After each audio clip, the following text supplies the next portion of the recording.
ভয়াবহ অপকর্ম যে হয়েছে সেটার এই ঘটনা একটা ঐতিহাসিক ঘটনা, সেটা সাক্ষী হতে চান, এই ইমোশনকে বাদ দেওয়া যাচ্ছে না।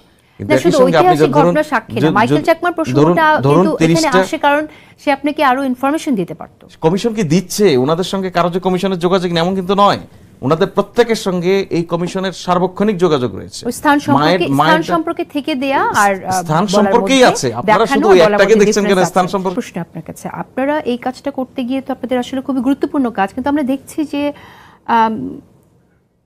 খুব কম মানুষই গ্রেফতার হয়েছে যাদের বিরুদ্ধে আসলে অভিযোগ আছে। আপনারা কি চ্যালেঞ্জ ফেস করছেন, আসলে গ্রেফতার কেন করা যাচ্ছে না? না, গ্রেফতার করা যাচ্ছে না বলতে পার্টিকুলারলি যদি আপনি ঘুমের বিষয়ে বলেন, ঘুমের বিষয়ে কমিশনের কিছু রিকমেন্ডেশনস আছে, বিচার প্রক্রিয়া আলামত নষ্ট না হওয়া থেকে নানানগুলি খুব টেকনিক্যাল বিষয় আছে। এইটা আমি নিশ্চিত লিটন ভাইও এই মুহূর্তে তদন্ত শেষ করার আগে অনেক কিছু শেয়ার করবেন না।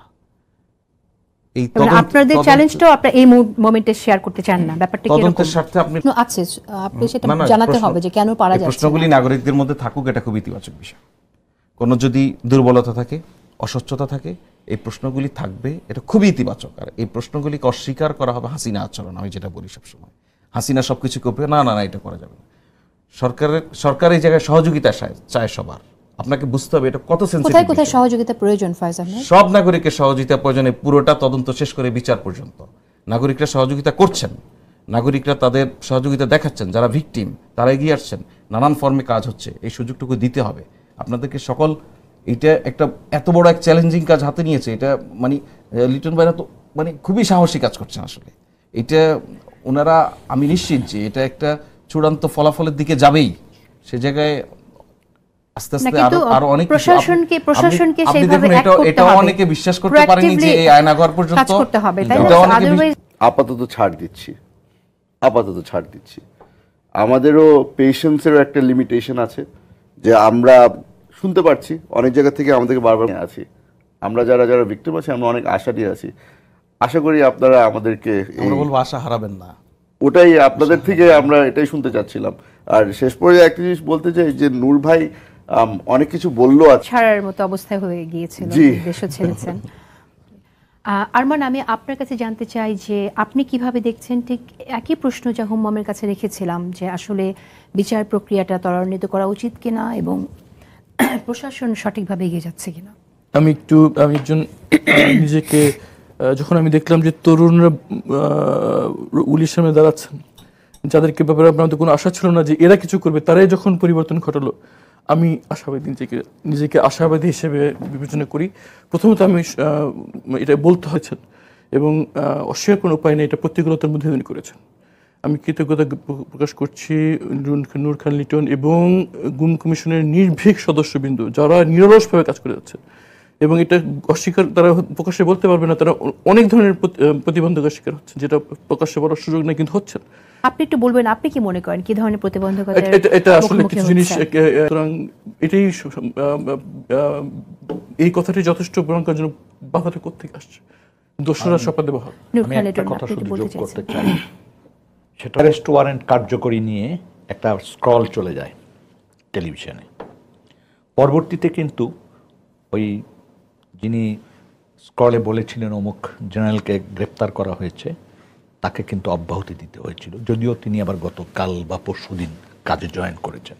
সুতরাং স্বৈরাচারী যে মানসিকতা, এবং আপনি দেখেন এই যে আমরা 15 বছরের হিস্ট্রি টানছি, এই জায়গাগুলিতে যারা দায়িত্ব পালন করেছেন, যারা এই অকাম কুকাম করেছেন, তারা তো এখনো শপথে বহাল, কেউ রিটায়ারমেন্টে গেছেন কিন্তু অধিকাংশই তো বহাল আছেন।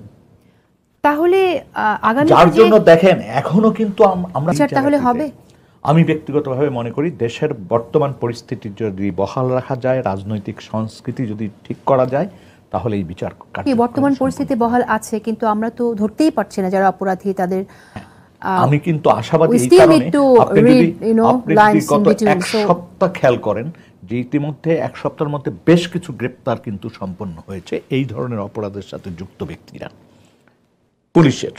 আমি বিশ্বাস করি অন্য বাহিনীগুলির লোকেদেরকেও ওই বাহিনী গ্রেপ্তার করে ফেলবে, এটা আমি বিশ্বাস করি, কারণ তাদের ইমেজকে রক্ষা করার জন্য এটাই হচ্ছে সর্বোত্তম পন্থা, অন্য কোনো বিতর্কে না যেয়ে। কারণ আমি ভাই এই দেশের নাগরিক তো, আমিও আপনিও, আমারই ভাই ভাইস্তা আপনারা, আপনাদের ভাই ব্যস্ত আমরা, কেন অপরাধীর পক্ষ নেবেন? বরং এই অপরাধীদেরকে চিহ্নিত করেন, তাদের বিরুদ্ধে ব্যবস্থা নেন। আপনারা সউদ্যোগে ব্যবস্থা নিলে আপনারাই ধন্যবাদ প্রাপ্ত হবেন। তা না হলে তো ডক্টর ইউনূসী সব ধন্যবাদ নেবে, কমিশন ধন্যবাদ নেবে। আরে বাবা, আপনারা ধন্যবাদ একটু নেন না, ফয়েজ আহমেদ, যে আর প্রোপাগান্ডা একটু চলছে ঝুঁকি নেন সব কাজের জন্য। এটা আগেই আমরা নাটক করে এটা উপস্থাপন করেছি, বিষয়টা মানে লজ্জাজনক।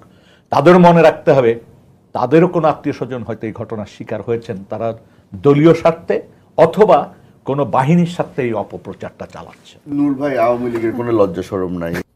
জি, ফিরে আসছি হুমাম কাদের চৌধুরী আপনার কাছে। আপনার বাবা রাজনীতি করতেন, আপনিও রাজনীতিতে আছেন।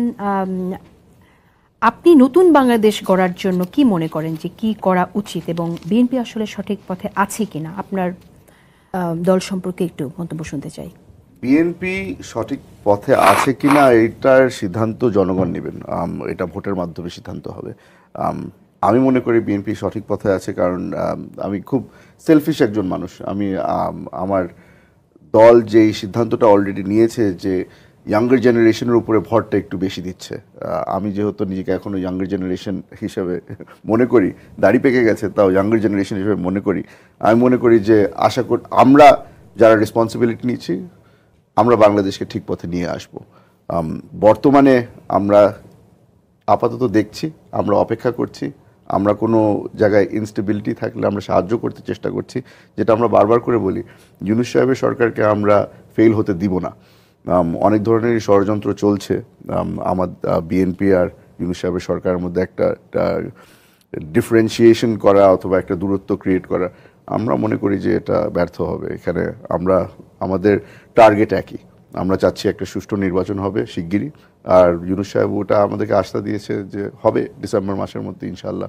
এই সরকার যদি করতে পারে তাহলে তো ডেফিনেটলি সাধুবাদ পাবে। যদি না পারে এবং আপনারা নির্বাচিত হয়ে দায়িত্ব গ্রহণ করেন দেশ পরিচালনার, তাহলে গুম যাতে কখনো কোনো ব্যক্তি গুমের শিকার যাতে না হয়, এরকম ঘটনা যাতে না ঘটে, সেজন্য কি ব্যবস্থা গ্রহণ করবেন? বিএনপি কিন্তু অলরেডি একটা জিনিস আউটলাইন করে দিয়েছে। আমরা জুডিশিয়াল রিফর্মের বিষয়ে কিন্তু আমরা বেশ সিরিয়াসলি কথাবার্তা অলরেডি শুরু করে দিয়েছি।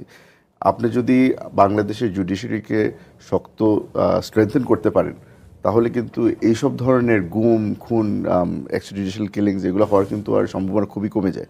আর আশা করছি যে যেই আয়নাঘর অথবা যেই জেআইসিগুলোকে এই বর্তমান সরকার খুঁজে পাবে না, ওগুলোকে আমরা খুঁজে বের করব। এতটুকু আশা আপনি আমার থেকে রাখতে পারেন যে বিএনপির একজন সদস্য তো আছে যে এই জিনিসটাকে ছাড়বে না। মানুষকে আশা করতে পারে যে দৃষ্টান্তমূলক শাস্তি এবং বিচার হবে। শাস্তি হবে, বিচার হবে, হয়তো একটু সময় লাগতে পারে। আমরা এখানে বারবার সবাই অস্থির হয়ে যাচ্ছে যে এখনই শাস্তি দিয়ে দিতে হবে, এখনই বিচার শেষ করতে হবে। দেখেন, জাস্টিস হারিড যে জিনিসটা বলা হয়